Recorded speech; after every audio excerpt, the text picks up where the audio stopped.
So, we're not Ethiopian Jews. We are Ethiopian Hebrews. We are more correctly Cushite Hebrews. We're Cushite Hebrews. In fact, when the line of Judah Society of His Imperial Majesty was first initiated in the West, we called ourselves Cushite Coptic Hebrews. Some of y'all may remember that. Others may not have, may have heard about it, but don't recall that as clearly as some of us who were involved at that time. So we were first known as Cushite Hebrews. We are Cushite Hebrews. We are not Ethiopian Jews. More correctly, for this modern day logistic sense of modern day way of thinking, we are Ethiopian Hebrews. We are black Hebrews. We are also called and are known as African Hebrews. Even though some of the black Hebrews reject African, we understand where they're coming from with rejecting so-called African. What we're rejecting is the origin and root of that word and its relativity to us here in the West, who still have a need of our true ethnicity, our true culture, our true legacy, our true lineage.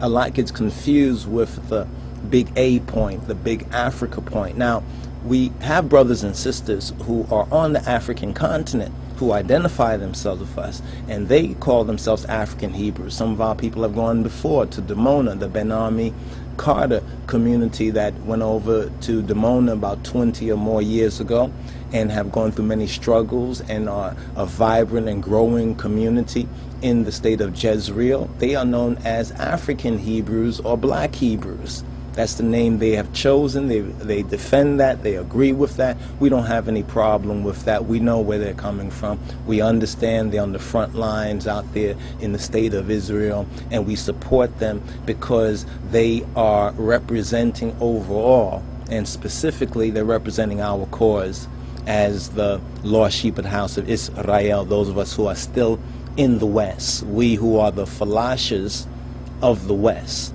We're not the Falashas of the East. We are the Falashas of the West. You need to distinguish that. Now, the Falashas of the West, they have allowed themselves to be misnomered and named Ethiopian Jews. And there's a lot with that particular point, but we just want to talk about certain basic things. And there's a couple of good articles that are up there on the internet, one in particular on Encyclopedia Egypt. Some of y'all may have seen it. It's called No Such Things as Ethiopian Jews Exist. The Bible word is not Ethiopian, the Hebrew Bible word, speaking of the Masoretic, but it's Kushim. In translation, it's Cushite. It's Kushim or it's Cushite. So, let us address a couple of points about this. First of all, question. Ethiopian Jews. We've already identified ourselves. We're Ethiopian Hebrews. We are Cushite Hebrews, but Ethiopian Jews. Israelites meets Ethiopians. Before Abraham was born, before the prophet Abraham or Abram was born, people were scattered from the Tower of Babel out of the so-called Middle East region and into Africa, into Europe, deeper into Asia, and the rest of the world. Those who remained in what's known today as the Middle East or the Middle Eastern region were the Arabs, called the Arabs, and were called the Israelites. But there were other tribes. There were sub-tribes. You understand? The Medianites, the Shabians or the Sabians. You understand? The Israelites, and then there was the Judahites. Judah and Israel had divided. You understand? The tribes of Israel, the northern 10 tribes, and the southern tribe along with Binyam and a portion of the Levites.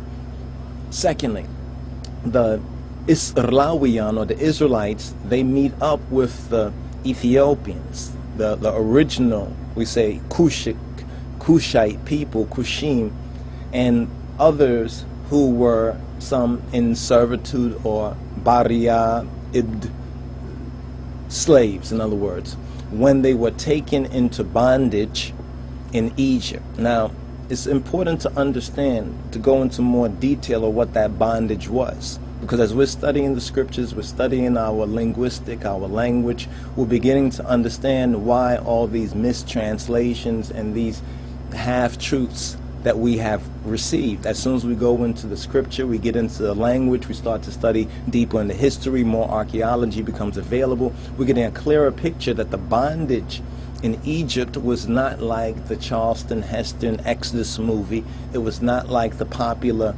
Gentile fiction that has been marketed, and basically people have been brainwashed into believing. You understand that the Jews and the Israelites and the Bible message has totally been whitewashed. You understand? It's been whitewashed. You understand? And it goes deeper than just, a white actor, a European actor playing a part that really is for someone who is either olive skin, brown, red, blue, black skin. You understand? There's a big difference in just the superficial, but it goes deeper. So when you see these movies with whitewashed characters playing ancient Egyptians, playing Israelites, on the surface it's inaccurate. Right on the surface, and you could just assume that if it's inaccurate on the surface, so even when you compare it with the known archaeology of the time that the film was made, then you know that deeper below there's a lot of other inaccuracies as well. I mean, it's just basic logic to understand that. But the bondage that is spoken about in Egypt needs to be defined, or we should say redefined, as a spiritual bondage. There was a spiritual bondage that was going on, a religious bondage. You understand? And we can see the full growth of this religious spiritual bondage when we look around today and we talk about religious or spiritual issues today. It really seems as though that the ancients must have knew a lot much more than we do, because though we have a lot of toys and technology, spiritually people are really empty. You understand? They really don't understand. They're questioning whether there is a divine source or principle in creation. It's like their spiritual materialism has blinded their eyes to the life and the life force and the life giver. So that's a whole other issue. Materialism has caught them up, spiritual materialism. But when the Israelites went down into Egypt, a new king arose, according to the scripture. They came into a bondage that was defined as a spiritual bondage. Because once you have somebody in bondage spiritually, you understand, if their spirit is bound, then their body follows. You understand? If they are spiritually free, you cannot really keep them in bondage. Let's understand that. In other words, the Israelites were not taken into bondage because the Egyptians beat them in the war and then grabbed them and took them, you understand, as prisoners of war. That's not how it happened. They went down for food in time of Joseph. While Joseph lived, things was well for them. A new king arose in Egypt. This is clearly what Orit Za'at says, clearly what Shemot, or the book of Exodus, outlines and says. All right? Now, when the Israelites came out of Egypt, when they exodus out of Egypt, the other so-called slaves, or those who also were in bondage, or the strangers, or what the Bible in the King James Version describes as a mixed multitude. A mixed multitude. They came out with a mixed multitude, also came out with Muse and with the Dekika Israel, the Beit Israel, and traveled with them for 40 years in the wilderness. So for about 40 years. So we have a mixed multitude.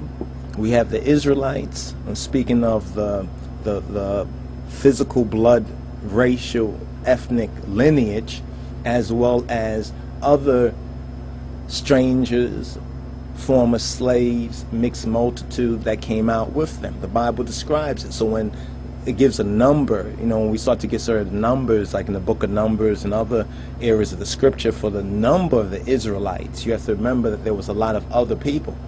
You understand? They also came along with them. Whenever any of these individuals became prominent in our history, They are always noted as being Israelites, but then it says they were the son or daughter of such and such and such. And when you look into the genealogy and lineage, you find out that some of these people who they were descended from were not any of the 12 tribes.